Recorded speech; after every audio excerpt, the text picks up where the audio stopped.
해 저문 들녘에 덩그러니 서 있는 허수아비처럼 자식들 다 떠나보내고 적막한 방 안을 지키고 있노라면 가슴 한구석이 서늘해져 오는 것이 우리네 노년의 삶입니다. 평생을 식구들 북적이는 소리에 귀 따가운 줄 모르고 살아왔는데 이제는 벽시계 돌아가는 소리조차 천둥소리처럼 크게 들리는 고요함이 때로는 무섭기까지 합니다. 자식들은 제 살길 바빠 전화 한 통 없으니 서운함이 파도처럼 밀려와 내가 이러려고 평생을 그 고생을 했나 싶은 생각에 눈시울이 붉어지기도 합니다. 굽은 허리를 펴고 앉아 창밖에 지는 노을을 바라보노라면 내가 걸어온 수만 리길이 다 어디로 가버렸나 싶어 허망한 마음이 고개를 듭니다.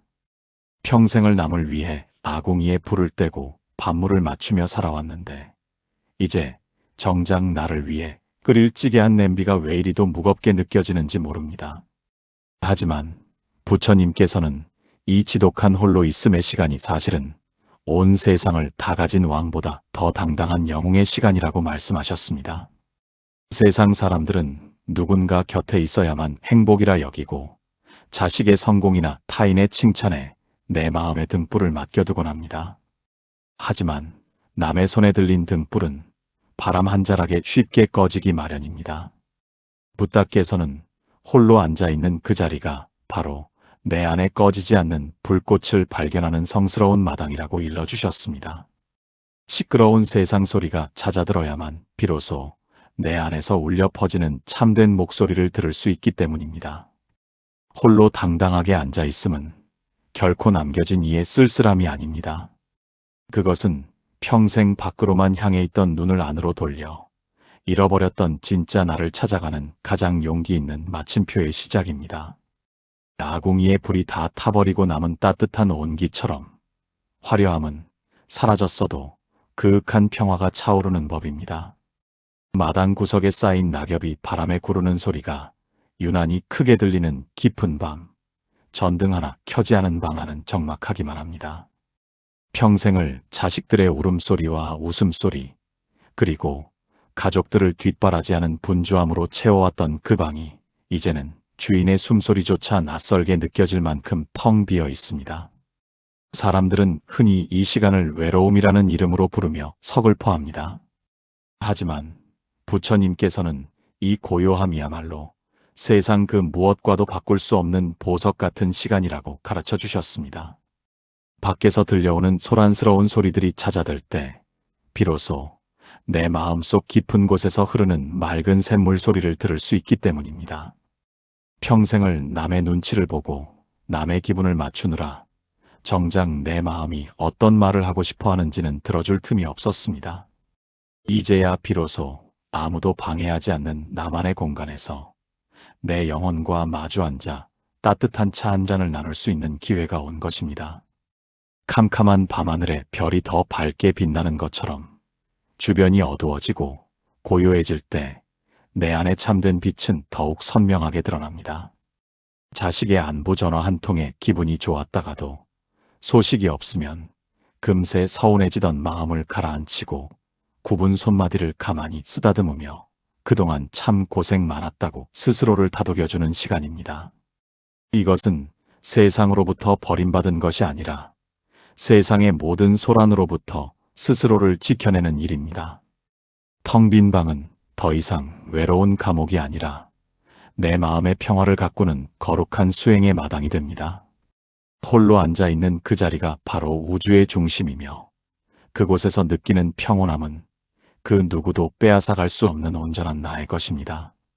젊은 날의 요란했던 성취보다 지금 이 순간의 고요함이 더 깊은 울림을 주는 법입니다.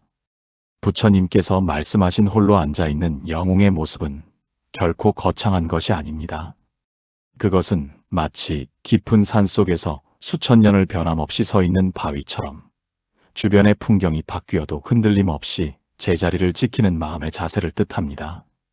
봄이 오면 꽃이 피고 가을이 오면 잎이 지듯 자식이 곁에 있다가 제 갈 길을 찾아 떠나가는 것도 자연의 순리일 뿐입니다. 그 순리를 거스르려 하기에 가슴에 응어리가 맺히고 눈물이 마르지 않는 것입니다. 하지만 내가 내 마음의 주인이 되면, 자식이 오면 반갑게 맞이하고 떠나가면 평온하게 보내줄 수 있는 너른 바다와 같은 마음을 갖게 됩니다. 바다는 강물이 들어온다고 넘치지 않으며 가물어 강물이 줄어든다고 해서 조급해하지 않습니다. 그저 묵묵히 제자리를 지키며 모든 것을 품어 안을 뿐입니다. 노년의 고독을 성스러운 평화로 바꾸는 열쇠는 바로 여기에 있습니다. 내가 누군가의 부모로서, 누군가의 배우자로서 존재해야만 가치 있는 것이 아니라 그저 나 자신으로 존재하는 것만으로도 충분히 귀하고 아름답다는 사실을 깨닫는 것입니다. 아궁이 속에 불꽃이 사그라지고 남은 숯불이 은근하게 방바닥을 데우듯 젊은 날의 뜨거운 욕망은 사라졌어도 인생의 깊은 맛을 아는 은은한 지혜가 우리를 감싸 안습니다. 홀로 있는 방 안에서 눈을 감고 조용히 숨을 들이마시고 내쉬어 봅니다. 들어오는 숨에 감사를 담고 내뱉는 숨에 미련을 실어보냅니다. 그렇게 오직 숨소리와 나만이 남았을 때 우리는 비로소 알게 됩니다.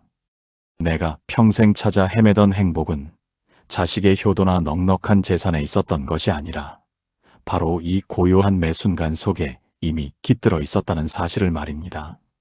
마당가에 서 있는 감나무가 한겨울 모진 바람을 견디고 빨갛게 익은 홍시 하나를 끝까지 매달고 있는 것을 보면 우리네 인생의 끝자락도 그와 닮았다는 생각이 듭니다.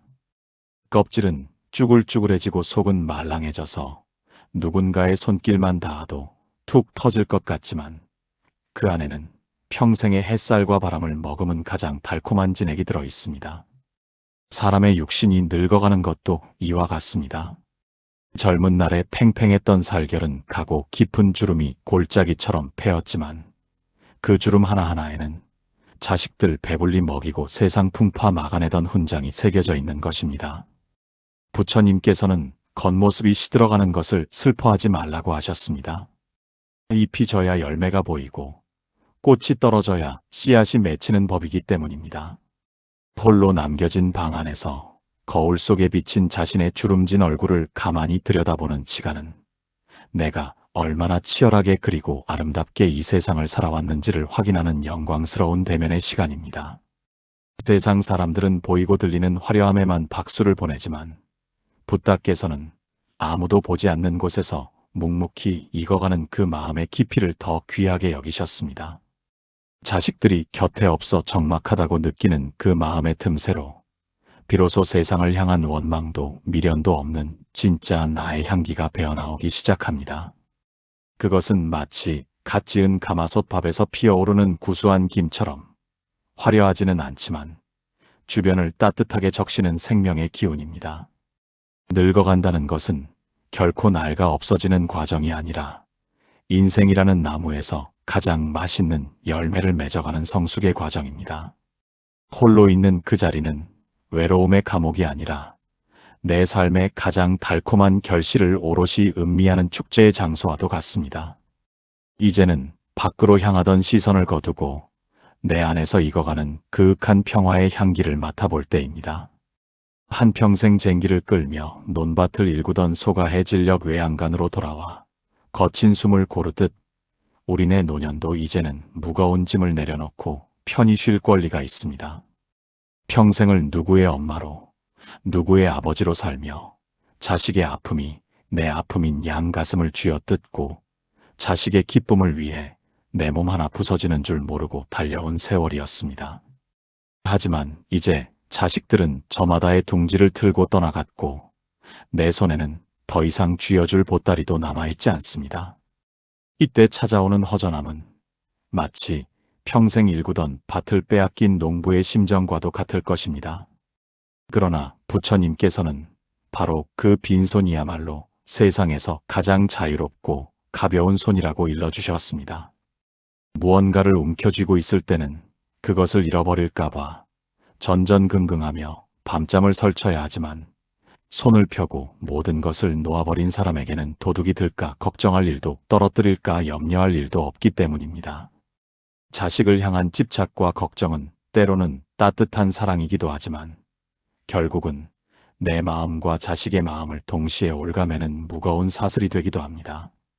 내가 홀로 앉아있는 그 고요한 방에서 자식 걱정의 끈을 하나씩 풀어내는 연습을 하는 것은 자식을 버리는 것이 아니라 진정으로 자식을 자유롭게 해주는 가장 큰 사랑의 실천입니다.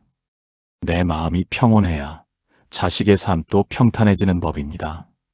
내가 홀로 있어도 당당하고 평화로운 모습을 보일 때 자식들은 비로소 부모라는 그늘에서 벗어나 자기만의 하늘을 활짝 펼칠 수 있습니다. 부다께서는 사랑하는 이로부터 자유로워지는 것이 고통을 끝내는 가장 빠른 길이라고 말씀하셨습니다. 이제는 자식의 안부에 목매는 대신 내 안에서 스스로 솟아나는 기쁨의 샘물을 마셔야 합니다. 빈손이 되었기에 비로소 온 우주의 기운을 다 받아들일 수 있는 법이며 홀로 있기에 비로소 그 누구에게도 기대지 않는 절대적인 주인의 삶을 시작할 수 있습니다. 비개인 뒤 산사에서 들려오는 은은한 종소리는 아무런 말도 하지 않지만 그 울림은 산을 넘고 들을 지나 듣는 이의 가슴속 깊은 응어리를 녹여버립니다. 노년의 침묵 또한 그 종소리와 같아야 합니다. 말을 많이 해서 나를 증명하려 하고 서운함을 토로해서 관심을 끌려 하는 것은 아직 내 마음속의 불꽃이 다 사그라지지 않았다는 증거입니다. 홀로 남겨진 방 안에서 입을 닫고 마음의 귀를 열면 그동안 소란함에 묻혀 들리지 않던 내면의 진실이 들리기 시작합니다. 부처님께서는 세상의 모든 시끄러운 말보다 고요한 한마디의 침묵이 더 큰 가르침을 준다고 하셨습니다. 내가 홀로 앉아있는 그 적막한 공간은 사실 아무것도 없는 빈 공간이 아니라 우주의 지혜와 내 영혼이 깊은 대화를 나누는 성스러운 교류의 장입니다. 사람들은 외로움을 견디지 못해 텔레비전을 크게 틀거나 전화를 붙잡고 시간을 보내려 하지만 그것은 갈증을 해소하기 위해 소금물을 마시는 것과 같습니다. 잠시의 허전함은 달랠 수 있을지 몰라도 돌아서면 더 큰 공허함이 찾아오기 때문입니다. 하지만 부처님의 가르침처럼 고요히 앉아 자신의 숨소리에 집중하다 보면 내가 우주와 연결되어 있으며 결코 혼자가 아니라는 사실을 깨닫게 됩니다. 내가 들이마시는 공기 속에, 나를 비추는 햇살 속에, 그리고 내 심장의 고동 속에 부처님의 자비와 온 세상의 생명력이 가득 차 있다는 것을 알게 됩니다. 이것이 바로 텅 비어 있으나 가득 차 있는 상태입니다. 홀로 있는 자의 방 안에는 더 이상 쓸쓸함이 깃들 자리가 없습니다. 그곳은 오직 자기 자신으로 충분한 평화와 세상 그 무엇과도 바꿀 수 없는 고귀한 품격만이 가득할 뿐입니다. 침묵 속에 앉아있는 어르신의 뒷모습은 그 자체로 한 권의 경전이며 세상의 풍파를 다 겪어낸 뒤에 마주하는 가장 맑은 거울과도 같습니다. 산의 정상에 서본 사람은 압니다. 그곳에 올라가면 세상의 모든 시끄러운 소리는 발 아래 구름처럼 멀어지고 오직 하늘과 나만이 마주하는 아찔할 정도의 고요함이 찾아온다는 것을 말입니다. 부처님께서 말씀하신 홀로 당당하게 앉아있는 모습은 바로 인생이라는 거대한 산을 다 오르고 난 뒤에 마주하는 그 정상의 풍경과 같습니다. 사람들은 아래에서 서로를 밀치고 당기며 조금이라도 더 올라가려 애쓰지만 막상 정상에 선 영웅은 그저 홀로 바람을 맞으며 묵묵히 미소 지을 뿐입니다. 그 자리는 외로운 자리가 아니라 가장 높은 곳에서 온 세상을 굽어 살피는 자비의 자리입니다. 평생을 가족을 위해 헌신하고 이제 홀로 남겨진 우리 어르신들의 자리가 바로 그 산 정상의 자리입니다. 비록 몸은 노쇠하여 방 안에 머물고 있지만 마음만은 온 세상을 품고도 남을 만큼 넓고 깊어진 것입니다. 부다께서는 홀로 행하고 홀로 머물며 홀로 정진하라고 말씀하셨습니다. 이것은 세상과 담을 쌓으라는 뜻이 아니라 내 안에 성스러운 평화를 굳건히 세워 그 어떤 바람에도 흔들리지 않는 뿌리 깊은 나무가 되라는 뜻입니다. 자식이 찾아오면 그늘을 내어주고 자식이 떠나가면 다시 고요한 숲이 되는 그 마음이야말로 부처님이 바라셨던 참된 어른의 모습입니다. 이제 적막한 방 안을 더 이상 무서워하지 마십시오. 그 고요함은 당신이 평생 살아오며 쌓은 덕이 꽃을 피우기 위해 필요한 비옥한 대지와 같습니다. 홀로 앉아 조용히 미소 짓는 그 순간, 당신은 이미 번뇌의 바다를 건너 평온의 언덕에 도달한 것입니다. 인생의 마지막 길목에서 만나는 가장 소중한 인연은 자식도 배우자도 아닌 바로 평온을 되찾은 나 자신입니다. 그 인연과 함께라면 길고 어두운 밤도 사무치는 고독도 모두 성스러운 빛으로 변하게 됩니다. 당신은 이미 충분히 훌륭하게 살아왔고 지금 이 순간 가장 아름다운 마침표를 찍고 있는 인생의 영웅입니다. 장맛비가 그친 뒤 뒷산에서 불어오는 싱그러운 숲내음이 열린 문틈으로 스며들 때 우리는 비로소 깨닫게 됩니다. 내가 홀로 있다고 생각했던 이 방이 사실은 온 우주의 생명력으로 가득 차 있었다는 사실을 말입니다. 부처님께서는 우리가 태어날 때부터 이미 완성된 평화를 가지고 나왔다고 말씀하셨습니다. 다만 그동안 자식 걱정, 돈 걱정, 건강 걱정이라는 짙은 안개에 가려져 그 눈부신 보석을 보지 못했을 뿐입니다. 이제 노년의 고독이라는 바람이 불어와 그 안개를 서서히 걷어내주니 비로소 내 안에 숨겨져 있던 본래의 눈부신 빛이 드러나기 시작하는 것입니다. 홀로 앉아 굽은 무릎을 가만히 주무르는 그 손길 속에 평생을 견뎌온 나 자신에 대한 깊은 가치가 담겨 있습니다. 누가 알아주지 않아도 괜찮습니다. 산속 깊은 곳에 핀 이름 없는 들꽃이 누가 보지 않는다고 해서 향기를 내뿜지 않는 것이 아니듯 우리네 인생도 남의 칭찬이나 인정에 매달릴 필요가 전혀 없습니다. 부처님께서 독좌대웅봉이라 하신 것은 바로 그런 남의 시선으로부터 완전히 자유로워져서 나 스스로가 나의 가장 든든한 동행자가 되는 경지를 일컫는 말입니다. 홀로 있는 방 안에서 끓여 마시는 차 한 잔의 온기 속에 그리고 조용히 읊조리는 연불 소리 속에 온 우주의 자비가 깃들어 있습니다. 이제는 외롭다는 탄식 대신 참으로 고요하고 평온하다는 감사의 고백을 나직이 뱉어보십시오. 그 고백이 허공에 퍼지는 순간 당신의 방은 이 세상에서 가장 거룩하고 장엄한 법당으로 변하게 될 것입니다. 어둠이 깊어질수록 별은 더 또렷하게 빛나고 저녁 노을이 붉게 타오를수록 내일의 태양은 더 찬란한 법입니다. 우리 인생의 황혼도 이와 같습니다. 육신의 기운이 빠지고 주위의 사람들이 하나둘 떠나가는 것은 결코 슬퍼할 일이 아니라 내가 돌아가야 할 고향이 가까워졌다는 반가운 신호입니다. 부처님께서는 삶과 죽음이 마치 앞마당에서 뒷마당으로 자리를 옮기는 것과 같다고 하셨습니다. 평생을 입고 있던 무거운 껍데기를 하나씩 벗어던지고 가장 가볍고 맑은 영혼의 모습으로 돌아가는 준비를 하는 시간이 바로 지금입니다.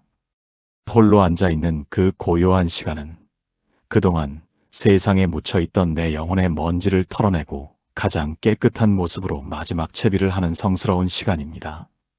자식들에게 더 이상 짐이 되지 않으려 애쓰는 그 마음도 거룩하지만 그보다 더 중요한 것은 내가 내 마음의 짐을 스스로 내려놓는 일입니다. 내가 죽으면 자식들이 슬퍼할까? 내 재산은 누가 지내줄까 하는 걱정조차도 모두 부질없는 집착일 뿐입니다. 부처님께서는 우리가 원래부터 태어남이 없고 죽음이 없는 존재라고 가르쳐 주셨습니다. 파도가 바다로 돌아가는 것은 사라지는 것이 아니라 다시 거대한 바다와 하나가 되는 축제입니다.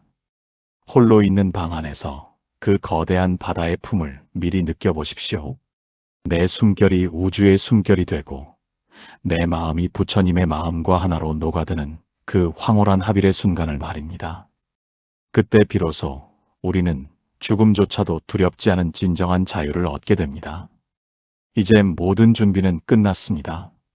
평생을 남을 위해 헌신하며 살아온 당신의 거친 손과 굽은 허리는 이 세상 그 어떤 훈장보다도 고귀한 지혜의 증표입니다.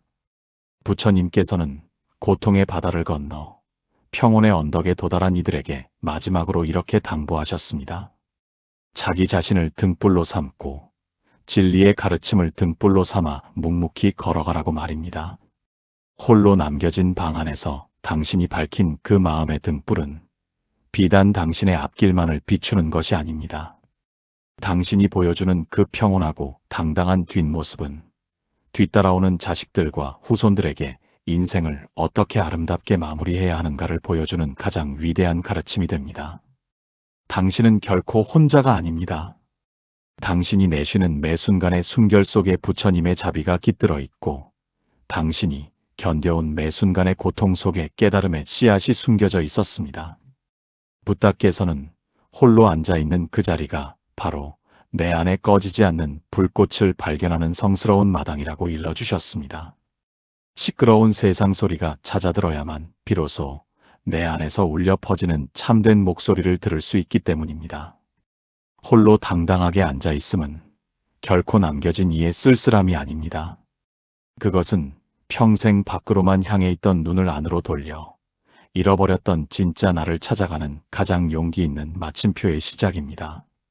아궁이의 불이 다 타버리고 남은 따뜻한 온기처럼 화려함은 사라졌어도 그윽한 평화가 차오르는 법입니다. 마당 구석에 쌓인 낙엽이 바람에 구르는 소리가 유난히 크게 들리는 깊은 밤, 전등 하나 켜지 않은 방 안은 적막하기만 합니다. 평생을 자식들의 울음소리와 웃음소리, 그리고 가족들을 뒷바라지하는 분주함으로 채워왔던 그 방이 이제는 주인의 숨소리조차 낯설게 느껴질 만큼 텅 비어 있습니다.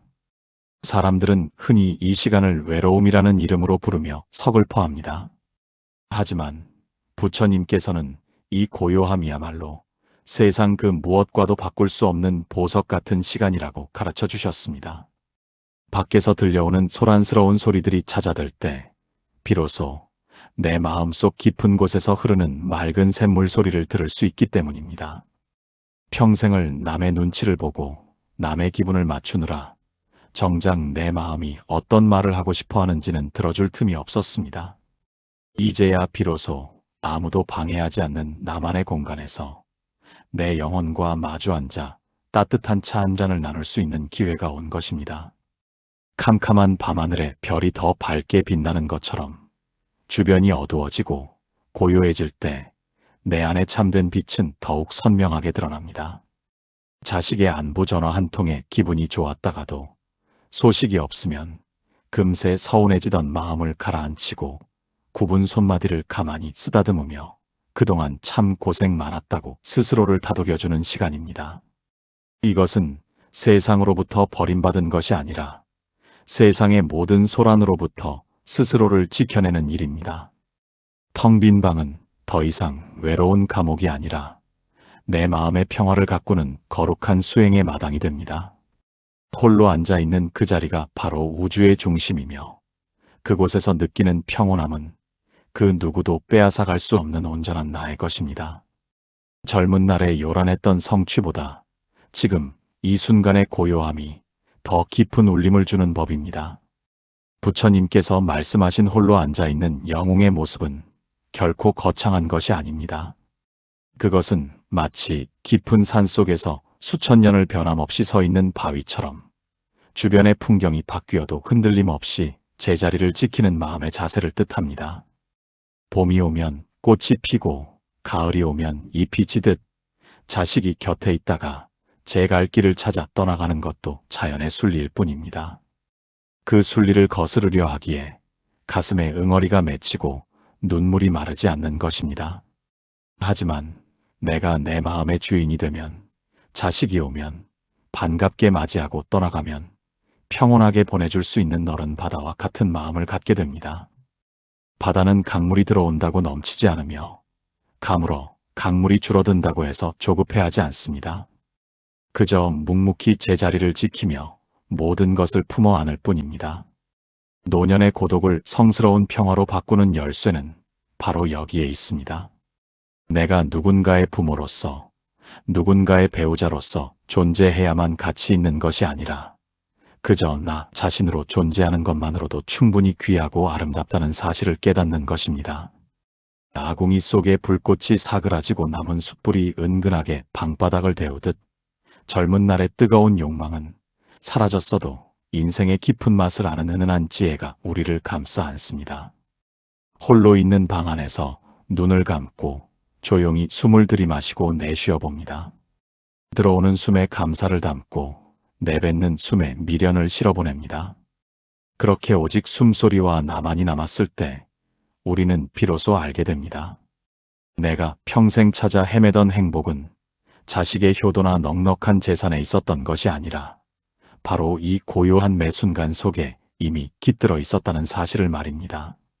마당가에 서 있는 감나무가 한겨울 모진 바람을 견디고 빨갛게 익은 홍시 하나를 끝까지 매달고 있는 것을 보면 우리네 인생의 끝자락도 그와 닮았다는 생각이 듭니다.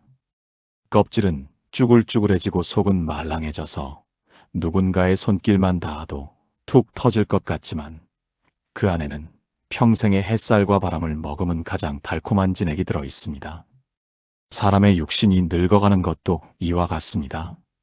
젊은 날에 팽팽했던 살결은 가고 깊은 주름이 골짜기처럼 패였지만 그 주름 하나하나에는 자식들 배불리 먹이고 세상 풍파 막아내던 훈장이 새겨져 있는 것입니다. 부처님께서는 겉모습이 시들어가는 것을 슬퍼하지 말라고 하셨습니다. 잎이 져야 열매가 보이고 꽃이 떨어져야 씨앗이 맺히는 법이기 때문입니다. 홀로 남겨진 방 안에서 거울 속에 비친 자신의 주름진 얼굴을 가만히 들여다보는 시간은 내가 얼마나 치열하게 그리고 아름답게 이 세상을 살아왔는지를 확인하는 영광스러운 대면의 시간입니다. 세상 사람들은 보이고 들리는 화려함에만 박수를 보내지만 붓다께서는 아무도 보지 않는 곳에서 묵묵히 익어가는 그 마음의 깊이를 더 귀하게 여기셨습니다. 자식들이 곁에 없어 적막하다고 느끼는 그 마음의 틈새로 비로소 세상을 향한 원망도 미련도 없는 진짜 나의 향기가 배어나오기 시작합니다. 그것은 마치 갓 지은 가마솥 밥에서 피어오르는 구수한 김처럼 화려하지는 않지만 주변을 따뜻하게 적시는 생명의 기운입니다. 늙어간다는 것은 결코 낡아 없어지는 과정이 아니라 인생이라는 나무에서 가장 맛있는 열매를 맺어가는 성숙의 과정입니다. 홀로 있는 그 자리는 외로움의 감옥이 아니라 내 삶의 가장 달콤한 결실을 오롯이 음미하는 축제의 장소와도 같습니다. 이제는 밖으로 향하던 시선을 거두고 내 안에서 익어가는 그윽한 평화의 향기를 맡아볼 때입니다. 한평생 쟁기를 끌며 논밭을 일구던 소가 해질녘 외양간으로 돌아와 거친 숨을 고르듯 우리네 노년도 이제는 무거운 짐을 내려놓고 편히 쉴 권리가 있습니다. 평생을 누구의 엄마로, 누구의 아버지로 살며 자식의 아픔이 내 아픔인 양 가슴을 쥐어뜯고 자식의 기쁨을 위해 내 몸 하나 부서지는 줄 모르고 달려온 세월이었습니다. 하지만 이제 자식들은 저마다의 둥지를 틀고 떠나갔고 내 손에는 더 이상 쥐어줄 보따리도 남아있지 않습니다. 이때 찾아오는 허전함은 마치 평생 일구던 밭을 빼앗긴 농부의 심정과도 같을 것입니다. 그러나 부처님께서는 바로 그 빈손이야말로 세상에서 가장 자유롭고 가벼운 손이라고 일러주셨습니다. 무언가를 움켜쥐고 있을 때는 그것을 잃어버릴까봐 전전긍긍하며 밤잠을 설쳐야 하지만 손을 펴고 모든 것을 놓아버린 사람에게는 도둑이 들까 걱정할 일도 떨어뜨릴까 염려할 일도 없기 때문입니다. 자식을 향한 집착과 걱정은 때로는 따뜻한 사랑이기도 하지만 결국은 내 마음과 자식의 마음을 동시에 올가매는 무거운 사슬이 되기도 합니다. 내가 홀로 앉아있는 그 고요한 방에서 자식 걱정의 끈을 하나씩 풀어내는 연습을 하는 것은 자식을 버리는 것이 아니라 진정으로 자식을 자유롭게 해주는 가장 큰 사랑의 실천입니다. 내 마음이 평온해야 자식의 삶도 평탄해지는 법입니다. 내가 홀로 있어도 당당하고 평화로운 모습을 보일 때 자식들은 비로소 부모라는 그늘에서 벗어나 자기만의 하늘을 활짝 펼칠 수 있습니다. 붓다께서는 사랑하는 이로부터 자유로워지는 것이 고통을 끝내는 가장 빠른 길이라고 말씀하셨습니다. 이제는 자식의 안부에 목매는 대신 내 안에서 스스로 솟아나는 기쁨의 샘물을 마셔야 합니다. 빈손이 되었기에 비로소 온 우주의 기운을 다 받아들일 수 있는 법이며 홀로 있기에 비로소 그 누구에게도 기대지 않는 절대적인 주인의 삶을 시작할 수 있습니다. 비개인 뒤 산사에서 들려오는 은은한 종소리는 아무런 말도 하지 않지만 그 울림은 산을 넘고 들을 지나 듣는 이의 가슴속 깊은 응어리를 녹여버립니다. 노년의 침묵 또한 그 종소리와 같아야 합니다. 말을 많이 해서 나를 증명하려 하고 서운함을 토로해서 관심을 끌려 하는 것은 아직 내 마음속의 불꽃이 다 사그라지지 않았다는 증거입니다. 홀로 남겨진 방 안에서 입을 닫고 마음의 귀를 열면 그동안 소란함에 묻혀 들리지 않던 내면의 진실이 들리기 시작합니다. 부처님께서는 세상의 모든 시끄러운 말보다 고요한 한마디의 침묵이 더 큰 가르침을 준다고 하셨습니다. 내가 홀로 앉아있는 그 적막한 공간은 사실 아무것도 없는 빈 공간이 아니라 우주의 지혜와 내 영혼이 깊은 대화를 나누는 성스러운 교류의 장입니다. 그 사람들은 외로움을 견디지 못해 텔레비전을 크게 틀거나 전화를 붙잡고 시간을 보내려 하지만 그것은 갈증을 해소하기 위해 소금물을 마시는 것과 같습니다. 잠시의 허전함은 달랠 수 있을지 몰라도 돌아서면 더 큰 공허함이 찾아오기 때문입니다. 하지만 부처님의 가르침처럼 고요히 앉아 자신의 숨소리에 집중하다 보면 내가 우주와 연결되어 있으며 결코 혼자가 아니라는 사실을 깨닫게 됩니다. 내가 들이마시는 공기 속에, 나를 비추는 햇살 속에, 그리고 내 심장의 고동 속에 부처님의 자비와 온 세상의 생명력이 가득 차 있다는 것을 알게 됩니다. 이것이 바로 텅 비어 있으나 가득 차 있는 상태입니다. 홀로 있는 자의 방 안에는 더 이상 쓸쓸함이 깃들 자리가 없습니다. 그곳은 오직 자기 자신으로 충분한 평화와 세상 그 무엇과도 바꿀 수 없는 고귀한 품격만이 가득할 뿐입니다.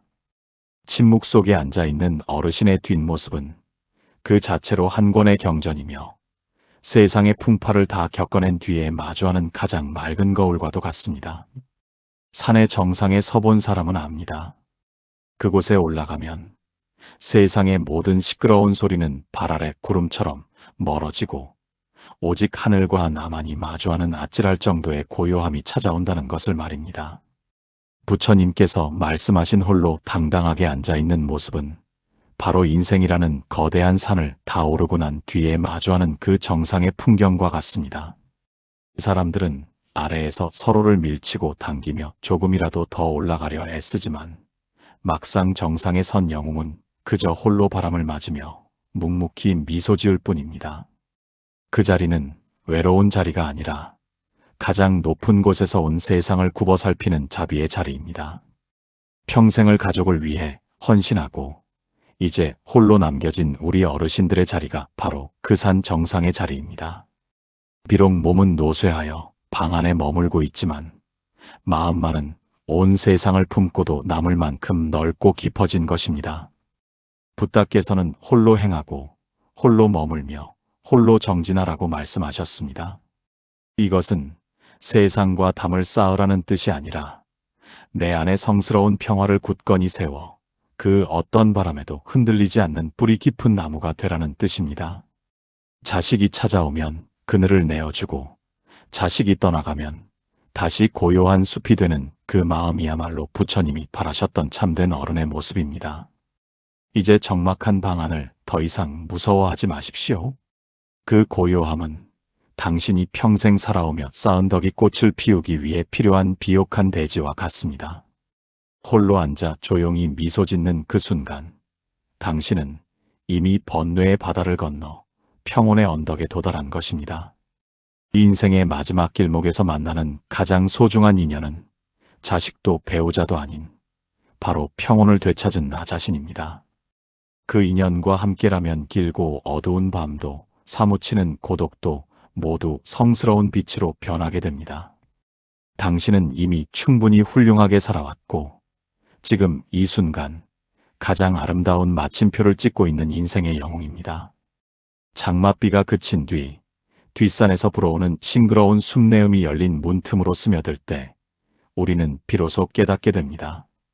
내가 홀로 있다고 생각했던 이 방이 사실은 온 우주의 생명력으로 가득 차 있었다는 사실을 말입니다. 부처님께서는 우리가 태어날 때부터 이미 완성된 평화를 가지고 나왔다고 말씀하셨습니다. 다만 그동안 자식 걱정, 돈 걱정, 건강 걱정이라는 짙은 안개에 가려져 그 눈부신 보석을 보지 못했을 뿐입니다. 이젠 노년의 고독이라는 바람이 불어와 그 안개를 서서히 걷어내주니 비로소 내 안에 숨겨져 있던 본래의 눈부신 빛이 드러나기 시작하는 것입니다. 홀로 앉아 굽은 무릎을 가만히 주무르는 그 손길 속에 평생을 견뎌온 나 자신에 대한 깊은 가치가 담겨 있습니다. 누가 알아주지 않아도 괜찮습니다. 산속 깊은 곳에 핀 이름 없는 들꽃이 누가 보지 않는다고 해서 향기를 내뿜지 않는 것이 아니듯 우리네 인생도 남의 칭찬이나 인정에 매달릴 필요가 전혀 없습니다. 부처님께서 독좌대웅봉이라 하신 것은 바로 그런 남의 시선으로부터 완전히 자유로워져서 나 스스로가 나의 가장 든든한 동행자가 되는 경지를 일컫는 말입니다. 홀로 있는 방 안에서 끓여 마시는 차 한 잔의 온기 속에 그리고 조용히 읊조리는 연불 소리 속에 온 우주의 자비가 깃들어 있습니다. 이제는 외롭다는 탄식 대신 참으로 고요하고 평온하다는 감사의 고백을 나직이 뱉어보십시오. 그 고백이 허공에 퍼지는 순간 당신의 방은 이 세상에서 가장 거룩하고 장엄한 법당으로 변하게 될 것입니다. 어둠이 깊어질수록 별은 더 또렷하게 빛나고 저녁 노을이 붉게 타오를수록 내일의 태양은 더 찬란한 법입니다. 우리 인생의 황혼도 이와 같습니다. 육신의 기운이 빠지고 주위의 사람들이 하나둘 떠나가는 것은 결코 슬퍼할 일이 아니라 내가 돌아가야 할 고향이 가까워졌다는 반가운 신호입니다. 부처님께서는 삶과 죽음이 마치 앞마당에서 뒷마당으로 자리를 옮기는 것과 같다고 하셨습니다. 평생을 입고 있던 무거운 껍데기를 하나씩 벗어던지고 가장 가볍고 맑은 영혼의 모습으로 돌아가는 준비를 하는 시간이 바로 지금입니다.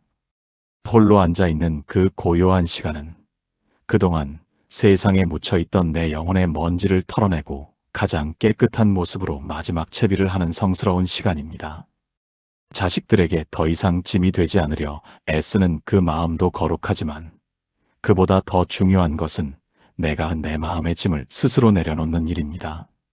내가 죽으면 자식들이 슬퍼할까? 내 재산은 누가 지내줄까 하는 걱정조차도 모두 부질없는 집착일 뿐입니다. 부처님께서는 우리가 원래부터 태어남이 없고 죽음이 없는 존재라고 가르쳐 주셨습니다. 파도가 바다로 돌아가는 것은 사라지는 것이 아니라 다시 거대한 바다와 하나가 되는 축제입니다. 홀로 있는 방 안에서 그 거대한 바다의 품을 미리 느껴보십시오. 내 숨결이 우주의 숨결이 되고 내 마음이 부처님의 마음과 하나로 녹아드는 그 황홀한 합일의 순간을 말입니다. 그때 비로소 우리는 죽음조차도 두렵지 않은 진정한 자유를 얻게 됩니다. 이제 모든 준비는 끝났습니다. 평생을 남을 위해 헌신하며 살아온 당신의 거친 손과 굽은 허리는 이 세상 그 어떤 훈장보다도 고귀한 지혜의 증표입니다. 부처님께서는 고통의 바다를 건너 평온의 언덕에 도달한 이들에게 마지막으로 이렇게 당부하셨습니다. 자기 자신을 등불로 삼고 진리의 가르침을 등불로 삼아 묵묵히 걸어가라고 말입니다. 홀로 남겨진 방 안에서 당신이 밝힌 그 마음의 등불은 비단 당신의 앞길만을 비추는 것이 아닙니다. 당신이 보여주는 그 평온하고 당당한 뒷모습은 뒤따라오는 자식들과 후손들에게 인생을 어떻게 아름답게 마무리해야 하는가를 보여주는 가장 위대한 가르침이 됩니다. 당신은 결코 혼자가 아닙니다. 당신이 내쉬는 매 순간의 숨결 속에 부처님의 자비가 깃들어 있고 당신이 견뎌온 매 순간의 고통 속에 깨달음의 씨앗이 숨겨져 있었습니다. 부다께서는 홀로 앉아있는 그 자리가 바로 내 안에 꺼지지 않는 불꽃을 발견하는 성스러운 마당이라고 일러주셨습니다. 시끄러운 세상 소리가 잦아들어야만 비로소 내 안에서 울려 퍼지는 참된 목소리를 들을 수 있기 때문입니다. 홀로 당당하게 앉아있음은 결코 남겨진 이의 쓸쓸함이 아닙니다. 그것은 평생 밖으로만 향해 있던 눈을 안으로 돌려 잃어버렸던 진짜 나를 찾아가는 가장 용기 있는 마침표의 시작입니다. 아궁이의 불이 다 타버리고 남은 따뜻한 온기처럼 화려함은 사라졌어도 그윽한 평화가 차오르는 법입니다. 마당 구석에 쌓인 낙엽이 바람에 구르는 소리가 유난히 크게 들리는 깊은 밤, 전등 하나 켜지 않은 방 안은 적막하기만 합니다. 평생을 자식들의 울음소리와 웃음소리, 그리고 가족들을 뒷바라지하는 분주함으로 채워왔던 그 방이 이제는 주인의 숨소리조차 낯설게 느껴질 만큼 텅 비어 있습니다. 사람들은 흔히 이 시간을 외로움이라는 이름으로 부르며 서글퍼합니다. 하지만 부처님께서는 이 고요함이야말로 세상 그 무엇과도 바꿀 수 없는 보석 같은 시간이라고 가르쳐 주셨습니다. 밖에서 들려오는 소란스러운 소리들이 잦아들 때 비로소 내 마음속 깊은 곳에서 흐르는 맑은 샘물 소리를 들을 수 있기 때문입니다. 평생을 남의 눈치를 보고 남의 기분을 맞추느라 정작 내 마음이 어떤 말을 하고 싶어 하는지는 들어줄 틈이 없었습니다. 이제야 비로소 아무도 방해하지 않는 나만의 공간에서 내 영혼과 마주 앉아 따뜻한 차 한 잔을 나눌 수 있는 기회가 온 것입니다. 캄캄한 밤하늘에 별이 더 밝게 빛나는 것처럼 주변이 어두워지고 고요해질 때 내 안에 참된 빛은 더욱 선명하게 드러납니다. 자식의 안부 전화 한 통에 기분이 좋았다가도 소식이 없으면 금세 서운해지던 마음을 가라앉히고 굽은 손마디를 가만히 쓰다듬으며 그동안 참 고생 많았다고 스스로를 다독여주는 시간입니다. 이것은 세상으로부터 버림받은 것이 아니라 세상의 모든 소란으로부터 스스로를 지켜내는 일입니다. 텅 빈 방은 더 이상 외로운 감옥이 아니라 내 마음의 평화를 가꾸는 거룩한 수행의 마당이 됩니다. 홀로 앉아있는 그 자리가 바로 우주의 중심이며 그곳에서 느끼는 평온함은 그 누구도 빼앗아갈 수 없는 온전한 나의 것입니다. 젊은 날의 요란했던 성취보다 지금 이 순간의 고요함이 더 깊은 울림을 주는 법입니다. 부처님께서 말씀하신 홀로 앉아있는 영웅의 모습은 결코 거창한 것이 아닙니다. 그것은 마치 깊은 산 속에서 수천 년을 변함없이 서 있는 바위처럼 주변의 풍경이 바뀌어도 흔들림 없이 제자리를 지키는 마음의 자세를 뜻합니다. 봄이 오면 꽃이 피고 가을이 오면 잎이 지듯 자식이 곁에 있다가 제 갈 길을 찾아 떠나가는 것도 자연의 순리일 뿐입니다. 그 순리를 거스르려 하기에 가슴에 응어리가 맺히고 눈물이 마르지 않는 것입니다. 하지만 내가 내 마음의 주인이 되면, 자식이 오면 반갑게 맞이하고 떠나가면 평온하게 보내줄 수 있는 너른 바다와 같은 마음을 갖게 됩니다. 바다는 강물이 들어온다고 넘치지 않으며 가물어 강물이 줄어든다고 해서 조급해하지 않습니다. 그저 묵묵히 제자리를 지키며 모든 것을 품어 안을 뿐입니다. 노년의 고독을 성스러운 평화로 바꾸는 열쇠는 바로 여기에 있습니다. 내가 누군가의 부모로서, 누군가의 배우자로서 존재해야만 가치 있는 것이 아니라 그저 나 자신으로 존재하는 것만으로도 충분히 귀하고 아름답다는 사실을 깨닫는 것입니다. 아궁이 속에 불꽃이 사그라지고 남은 숯불이 은근하게 방바닥을 데우듯 젊은 날의 뜨거운 욕망은 사라졌어도 인생의 깊은 맛을 아는 은은한 지혜가 우리를 감싸 안습니다. 홀로 있는 방 안에서 눈을 감고 조용히 숨을 들이마시고 내쉬어 봅니다. 들어오는 숨에 감사를 담고 내뱉는 숨에 미련을 실어보냅니다. 그렇게 오직 숨소리와 나만이 남았을 때 우리는 비로소 알게 됩니다. 내가 평생 찾아 헤매던 행복은 자식의 효도나 넉넉한 재산에 있었던 것이 아니라 바로 이 고요한 매 순간 속에 이미 깃들어 있었다는 사실을 말입니다. 마당가에 서 있는 감나무가 한겨울 모진 바람을 견디고 빨갛게 익은 홍시 하나를 끝까지 매달고 있는 것을 보면 우리네 인생의 끝자락도 그와 닮았다는 생각이 듭니다. 껍질은 쭈글쭈글해지고 속은 말랑해져서 누군가의 손길만 닿아도 툭 터질 것 같지만 그 안에는 평생의 햇살과 바람을 머금은 가장 달콤한 진액이 들어 있습니다. 사람의 육신이 늙어가는 것도 이와 같습니다. 젊은 날에 팽팽했던 살결은 가고 깊은 주름이 골짜기처럼 패었지만 그 주름 하나하나에는 자식들 배불리 먹이고 세상 풍파 막아내던 훈장이 새겨져 있는 것입니다. 부처님께서는 겉모습이 시들어가는 것을 슬퍼하지 말라고 하셨습니다. 잎이 져야 열매가 보이고 꽃이 떨어져야 씨앗이 맺히는 법이기 때문입니다.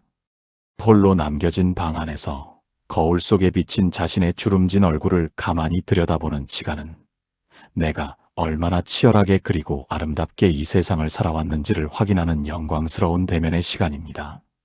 세상 사람들은 보이고 들리는 화려함에만 박수를 보내지만 붓다께서는 아무도 보지 않는 곳에서 묵묵히 익어가는 그 마음의 깊이를 더 귀하게 여기셨습니다.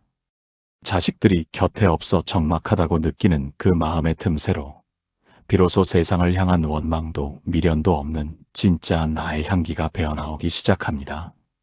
그것은 마치 갓 지은 가마솥 밥에서 피어오르는 구수한 김처럼 화려하지는 않지만 주변을 따뜻하게 적시는 생명의 기운입니다. 늙어간다는 것은 결코 낡아 없어지는 과정이 아니라 인생이라는 나무에서 가장 맛있는 열매를 맺어가는 성숙의 과정입니다. 홀로 있는 그 자리는 외로움의 감옥이 아니라 내 삶의 가장 달콤한 결실을 오롯이 음미하는 축제의 장소와도 같습니다. 이제는 밖으로 향하던 시선을 거두고 내 안에서 익어가는 그윽한 평화의 향기를 맡아볼 때입니다. 한평생 쟁기를 끌며 논밭을 일구던 소가 해질녘 외양간으로 돌아와 거친 숨을 고르듯 우리네 노년도 이제는 무거운 짐을 내려놓고 편히 쉴 권리가 있습니다.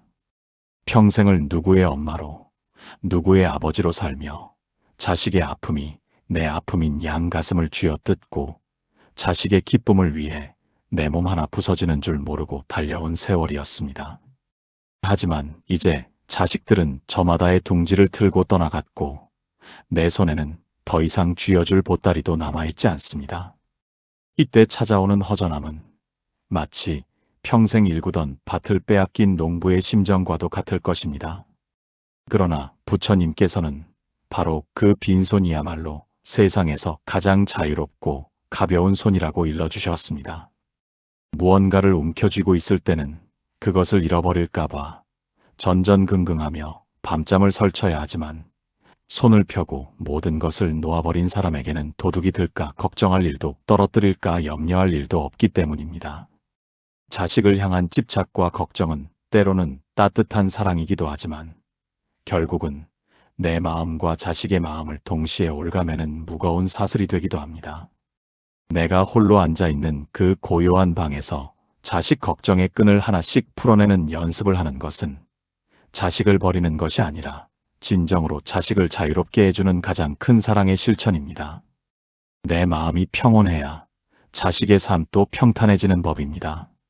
내가 홀로 있어도 당당하고 평화로운 모습을 보일 때 자식들은 비로소 부모라는 그늘에서 벗어나 자기만의 하늘을 활짝 펼칠 수 있습니다. 붓다께서는 사랑하는 이로부터 자유로워지는 것이 고통을 끝내는 가장 빠른 길이라고 말씀하셨습니다. 이제는 자식의 안부에 목매는 대신 내 안에서 스스로 솟아나는 기쁨의 샘물을 마셔야 합니다. 빈손이 되었기에 비로소 온 우주의 기운을 다 받아들일 수 있는 법이며 홀로 있기에 비로소 그 누구에게도 기대지 않는 절대적인 주인의 삶을 시작할 수 있습니다.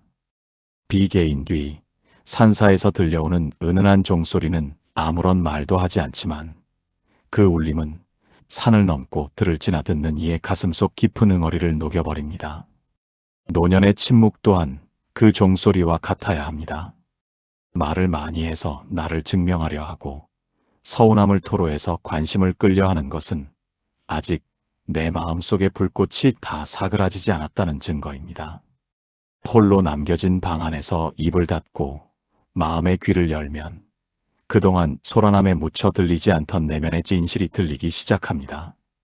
부처님께서는 세상의 모든 시끄러운 말보다 고요한 한마디의 침묵이 더 큰 가르침을 준다고 하셨습니다. 내가 홀로 앉아있는 그 적막한 공간은 사실 아무것도 없는 빈 공간이 아니라 우주의 지혜와 내 영혼이 깊은 대화를 나누는 성스러운 교류의 장입니다. 사람들은 외로움을 견디지 못해 텔레비전을 크게 틀거나 전화를 붙잡고 시간을 보내려 하지만 그것은 갈증을 해소하기 위해 소금물을 마시는 것과 같습니다. 잠시의 허전함은 달랠 수 있을지 몰라도 돌아서면 더 큰 공허함이 찾아오기 때문입니다. 하지만 부처님의 가르침처럼 고요히 앉아 자신의 숨소리에 집중하다 보면 내가 우주와 연결되어 있으며 결코 혼자가 아니라는 사실을 깨닫게 됩니다. 내가 들이마시는 공기 속에, 나를 비추는 햇살 속에, 그리고 내 심장의 고동 속에 부처님의 자비와 온 세상의 생명력이 가득 차 있다는 것을 알게 됩니다. 이것이 바로 텅 비어 있으나 가득 차 있는 상태입니다. 홀로 있는 자의 방 안에는 더 이상 쓸쓸함이 깃들 자리가 없습니다. 그곳은 오직 자기 자신으로 충분한 평화와 세상 그 무엇과도 바꿀 수 없는 고귀한 품격만이 가득할 뿐입니다. 침묵 속에 앉아있는 어르신의 뒷모습은 그 자체로 한 권의 경전이며 세상의 풍파를 다 겪어낸 뒤에 마주하는 가장 맑은 거울과도 같습니다. 산의 정상에 서본 사람은 압니다. 그곳에 올라가면 세상의 모든 시끄러운 소리는 발 아래 구름처럼 멀어지고 오직 하늘과 나만이 마주하는 아찔할 정도의 고요함이 찾아온다는 것을 말입니다. 부처님께서 말씀하신 홀로 당당하게 앉아있는 모습은 바로 인생이라는 거대한 산을 다 오르고 난 뒤에 마주하는 그 정상의 풍경과 같습니다. 사람들은 아래에서 서로를 밀치고 당기며 조금이라도 더 올라가려 애쓰지만 막상 정상에 선 영웅은 그저 홀로 바람을 맞으며 묵묵히 미소 지을 뿐입니다. 그 자리는 외로운 자리가 아니라 가장 높은 곳에서 온 세상을 굽어 살피는 자비의 자리입니다. 평생을 가족을 위해 헌신하고 이제 홀로 남겨진 우리 어르신들의 자리가 바로 그 산 정상의 자리입니다. 비록 몸은 노쇠하여 방 안에 머물고 있지만 마음만은 온 세상을 품고도 남을 만큼 넓고 깊어진 것입니다. 붓다께서는 홀로 행하고 홀로 머물며 홀로 정진하라고 말씀하셨습니다. 이것은 세상과 담을 쌓으라는 뜻이 아니라 내 안에 성스러운 평화를 굳건히 세워 그 어떤 바람에도 흔들리지 않는 뿌리 깊은 나무가 되라는 뜻입니다. 자식이 찾아오면 그늘을 내어주고 자식이 떠나가면 다시 고요한 숲이 되는 그 마음이야말로 부처님이 바라셨던 참된 어른의 모습입니다. 이제 적막한 방 안을 더 이상 무서워하지 마십시오. 그 고요함은 당신이 평생 살아오며 쌓은 덕이 꽃을 피우기 위해 필요한 비옥한 대지와 같습니다. 홀로 앉아 조용히 미소 짓는 그 순간, 당신은 이미 번뇌의 바다를 건너 평온의 언덕에 도달한 것입니다. 인생의 마지막 길목에서 만나는 가장 소중한 인연은 자식도 배우자도 아닌 바로 평온을 되찾은 나 자신입니다. 그 인연과 함께라면 길고 어두운 밤도 사무치는 고독도 모두 성스러운 빛으로 변하게 됩니다. 당신은 이미 충분히 훌륭하게 살아왔고 지금 이 순간 가장 아름다운 마침표를 찍고 있는 인생의 영웅입니다. 장맛비가 그친 뒤 뒷산에서 불어오는 싱그러운 숨내음이 열린 문틈으로 스며들 때 우리는 비로소 깨닫게 됩니다. 내가 홀로 있다고 생각했던 이 방이 사실은 온 우주의 생명력으로 가득 차 있었다는 사실을 말입니다. 부처님께서는 우리가 태어날 때부터 이미 완성된 평화를 가지고 나왔다고 말씀하셨습니다. 다만 그동안 자식 걱정, 돈 걱정, 건강 걱정이라는 짙은 안개에 가려져 그 눈부신 보석을 보지 못했을 뿐입니다. 이제 노년의 고독이라는 바람이 불어와 그 안개를 서서히 걷어내주니 비로소 내 안에 숨겨져 있던 본래의 눈부신 빛이 드러나기 시작하는 것입니다. 홀로 앉아 굽은 무릎을 가만히 주무르는 그 손길 속에 평생을 견뎌온 나 자신에 대한 깊은 가치가 담겨 있습니다. 누가 알아주지 않아도 괜찮습니다. 산속 깊은 곳에 핀 이름 없는 들꽃이 누가 보지 않는다고 해서 향기를 내뿜지 않는 것이 아니듯 우리네 인생도 남의 칭찬이나 인정에 매달릴 필요가 전혀 없습니다. 부처님께서 독좌대웅봉이라 하신 것은 바로 그런 남의 시선으로부터 완전히 자유로워져서 나 스스로가 나의 가장 든든한 동행자가 되는 경지를 일컫는 말입니다. 홀로 있는 방 안에서 끓여 마시는 차 한 잔의 온기 속에, 그리고 조용히 읊조리는 연불 소리 속에 온 우주의 자비가 깃들어 있습니다. 이제는 외롭다는 탄식 대신 참으로 고요하고 평온하다는 감사의 고백을 나직이 뱉어보십시오. 그 고백이 허공에 퍼지는 순간, 당신의 방은 이 세상에서 가장 거룩하고 장엄한 법당으로 변하게 될 것입니다. 어둠이 깊어질수록 별은 더 또렷하게 빛나고, 저녁 노을이 붉게 타오를수록 내일의 태양은 더 찬란한 법입니다. 우리 인생의 황혼도 이와 같습니다. 육신의 기운이 빠지고 주위의 사람들이 하나둘 떠나가는 것은 결코 슬퍼할 일이 아니라 내가 돌아가야 할 고향이 가까워졌다는 반가운 신호입니다. 부처님께서는 삶과 죽음이 마치 앞마당에서 뒷마당으로 자리를 옮기는 것과 같다고 하셨습니다. 평생을 입고 있던 무거운 껍데기를 하나씩 벗어던지고 가장 가볍고 맑은 영혼의 모습으로 돌아가는 준비를 하는 시간이 바로 지금입니다. 홀로 앉아있는 그 고요한 시간은 그동안 세상에 묻혀있던 내 영혼의 먼지를 털어내고 가장 깨끗한 모습으로 마지막 채비를 하는 성스러운 시간입니다. 자식들에게 더 이상 짐이 되지 않으려 애쓰는 그 마음도 거룩하지만, 그보다 더 중요한 것은 내가 내 마음의 짐을 스스로 내려놓는 일입니다. 내가 죽으면 자식들이 슬퍼할까, 내 재산은 누가 지내줄까 하는 걱정조차도 모두 부질없는 집착일 뿐입니다. 부처님께서는 우리가 원래부터 태어남이 없고 죽음이 없는 존재라고 가르쳐 주셨습니다. 파도가 바다로 돌아가는 것은 사라지는 것이 아니라 다시 거대한 바다와 하나가 되는 축제입니다. 홀로 있는 방 안에서 그 거대한 바다의 품을 미리 느껴보십시오. 내 숨결이 우주의 숨결이 되고 내 마음이 부처님의 마음과 하나로 녹아드는 그 황홀한 합일의 순간을 말입니다. 그때 비로소 우리는 죽음조차도 두렵지 않은 진정한 자유를 얻게 됩니다.